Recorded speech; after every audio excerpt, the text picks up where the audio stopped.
for anyone who thinks that Jar Jar Binks is the most despised thing in Star Wars universe, I've got bad news for you.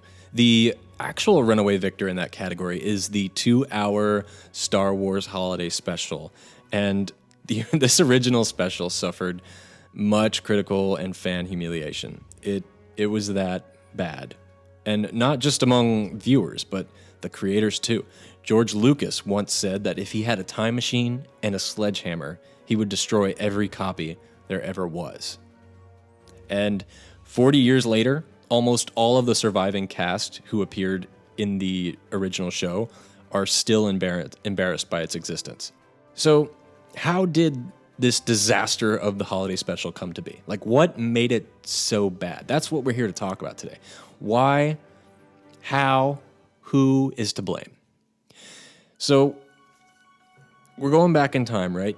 When George Lucas was outlining the original Star Wars and planning for its potential sequels, this was before The Empire Strikes Back. This was in late 1977. George Lucas imagined a film just about Wookiees and nothing else.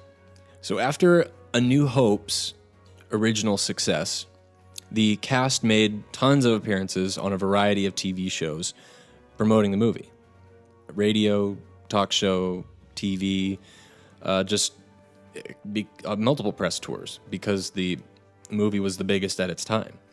And so the marketing head of the Star Wars Corporation was with CBS at the time, and he brought the idea of doing a TV special, following up A New Hope, to George Lucas. His name was Charles Lippincott. So the inception of this idea was actually not from George Lucas. It was from someone else. Now, there's dispute over this claim that, Charles is the one who originated the idea, but from an interview I read, this seems to be accurate, and I'll get to the interview a little later. Now, according to J.W. Rinsler, who is a Star Wars author and I guess you could say documentarian, he says that everybody agreed that a television special was a good idea. He also says that George Lucas was busy moving his production company to a new location, so he was not heavily involved in the special. And even though Lucas is uncredited, it was his idea to build a narrative around Chewbacca's family. So even though everybody agreed a TV special was a good idea, the only person who objected to the idea of it being about Wookiees was Bruce Vilanch, who is one of the writers of the holiday special. And he objected because he was saying that the dialogue would all be in Wookiee language, and therefore he fears that the special would turn into one long episode of Lassie. And even though he brought up that point, Lucas refused to change it. And according to Bruce, George Lucas originally intended for the story of Chewbacca's family to appear somewhere else in the Star Wars saga. So with that, I'm kind of glad that it decided to go into the holiday special, which is not really part of the universe. Because if it wasn't the holiday special, it was going to be either Empire Strikes Back or Return of the Jedi. Imagine if that had happened. Good Lord. Another fun fact about Bruce is that because he really wasn't into the idea of this, but he still helped to write it, he admitted that he was using cocaine heavily while helping write the script. So that's also part of how the disaster comes to be. Now, J.W. Rinsler said that George Lucas wasn't heavily involved, but he was in charge of the idea of what the narrative was going to be based on. But if George Lucas wasn't creatively involved on set, who was? Well, the holiday special went through two different directors. The first director was David Akomba. He was the original director through pre-production, and he was originally going to, carry this out all the way through. And David is actually the guy who came up with the idea for Boba Fett to appear. So he originally commissioned the scene for Boba Fett, and I guess you could kind of say he's the one who came up with Boba Fett in general, because originally there was no ideas for that character, and he commissioned some animation studio to make this segment for the show, and then concept designs were made, and a character was designed for Boba Fett. So I think that's pretty cool. Another fun thing about David is he actually wanted Robin Williams to be in the holiday special, but the producers of the show, they didn't want that to happen.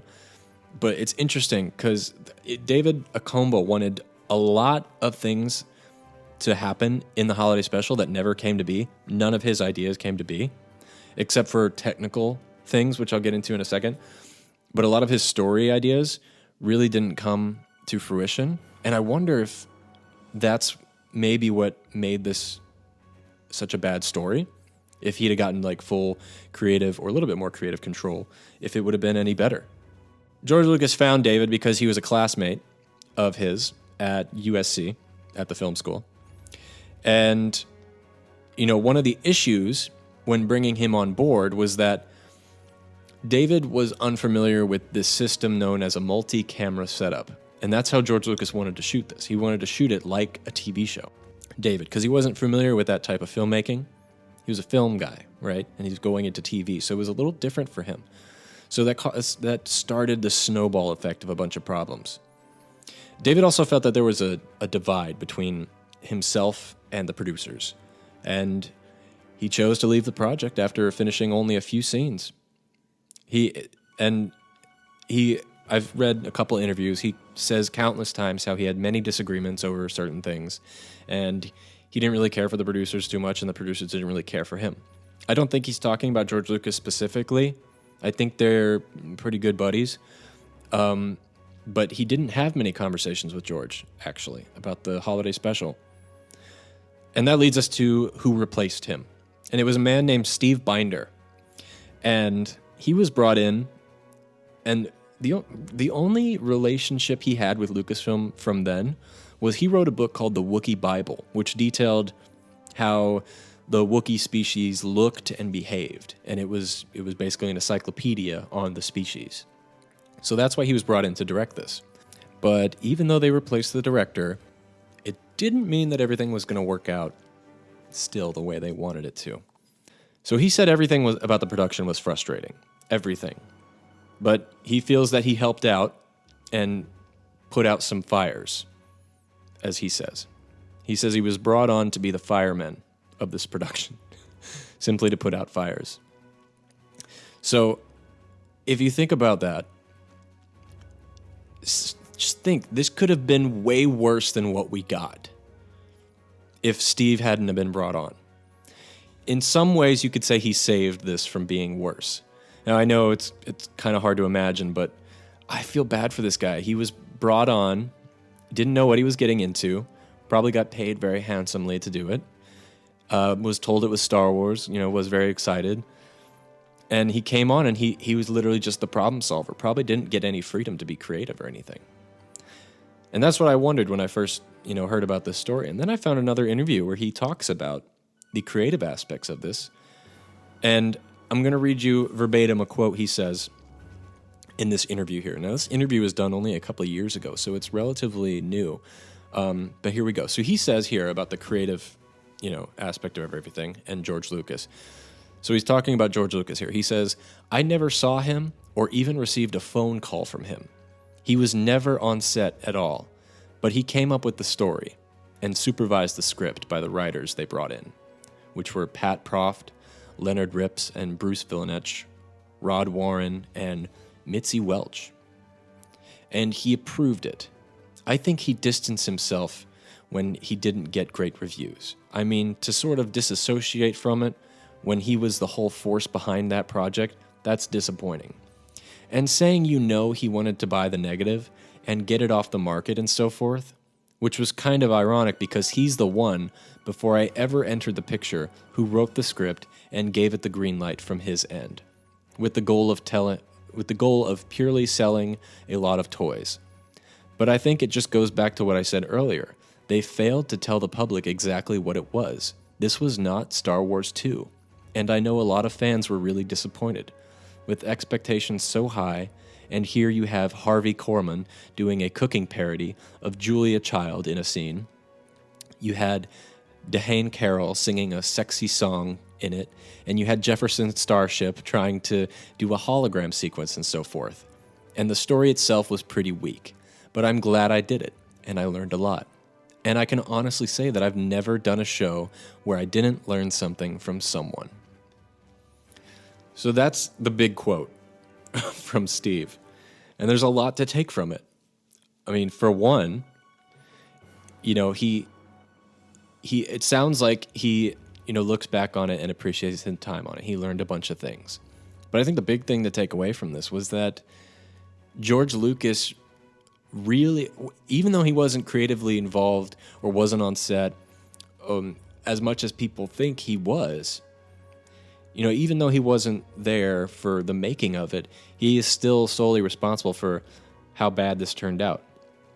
George Lucas is a good businessman and a good leader, I believe. A lot of people don't think he's a good director.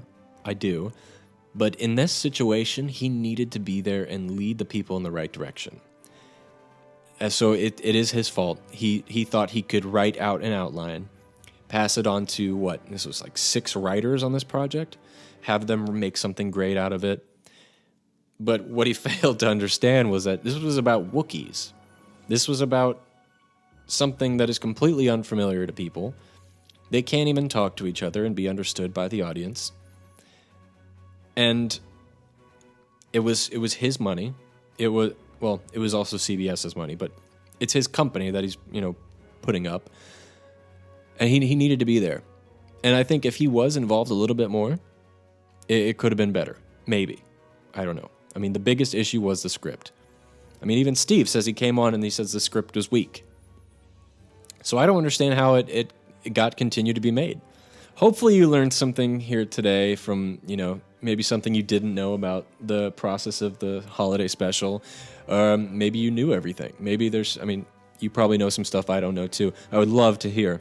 So please share with me your thoughts. You know, message me on social media. Everything's at Han Talks First Podcast. Go check out the Lego holiday special and then come back next Wednesday too so we can talk more Star Wars. May the Force be with you.